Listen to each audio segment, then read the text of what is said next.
दोस्तों, झारखंड चुनाव में भाजपा क्यों हारी? अब जयराम महतो का बड़ा दावा बता दें कि झारखंड के डुमरी सीट से पहली बार विधानसभा सदस्य के रूप में चुने गए झारखंड लोकतांत्रिक क्रांतिकारी मोर्चा के जयराम महतो नंगे पांव ही सदन पहुंचे और सदन में जाने से पहले उन्होंने सबसे पहले चौखट पर माथा टेका। नंगे पांव ही सदन पहुंचने के बारे में जयराम महतो ने बात करते हुए कहा कि हमारी आस्था का केंद्र है और आस्था केंद्र में जब भी कोई पहुंचता है तो नंगे पांव ही जाता है।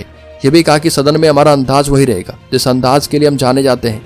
बीजेपी की हार वाले सवाल पर जयराम महतो ने कहा कि बीजेपी अपनी उदासीनता के कारण हारी है, वो अपनी दिल्ली की नीति के कारण ही झारखंड आ रही है और अगर वह झारखंड आ रहे हैं तो उन्हें झारखंडी बनकर आना चाहिए, सूट बूट में नहीं बल्कि झारखंडी लोगों के हिसाब से आना चाहिए था।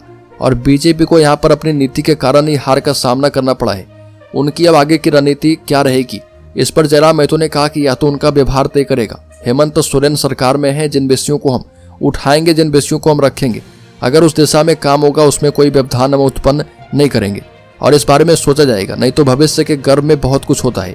चुनाव में विपक्ष की ओर से उठाए गए मुद्दे पर बात करते हुए जयराम महतो ने कहा कि सवाल है कि जो मुद्दे आप उठाते हैं उसे क्षेत्र के मुताबिक उठाइए। अगर आपको लगता है कि संथाल परगना में यह मुद्दे हैं तो इसको इस तक सीमित रखिए, लेकिन जब धनबाद आते हैं तो वहाँ BCCL का मुद्दा उठाइए, वहाँ जमीन अधिग्रहण के मुद्दे को उठाइए और जब आप बोकारो आते हैं तो CCL BTPS के मुद्दे को उठाइए और जब आप गिरिडीह आते हैं तो पत्थर के खदानों और जो छोटी छोटी फैक्ट्रियां हैं जहां प्रदूषण है उन विषयों को आप उठाइए। और उन्होंने कहा कि कोडरमा जाते हैं तो वहां माइका खदान के मुद्दे को उठाइए। आप जहां जाते हैं उस क्षेत्र के मुताबिक विषयों को उठाना चाहिए था जहां बीजेपी जो है असफल रही।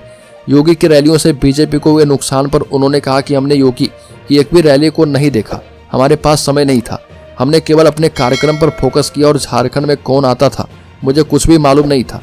तो दोस्तों, इस खबर में इतना ही। झारखंड से संबंधित हर एक न्यूज़ को पाते रहने के लिए सब्सक्राइब करें और बेल आइकॉन जरूर दबा दें।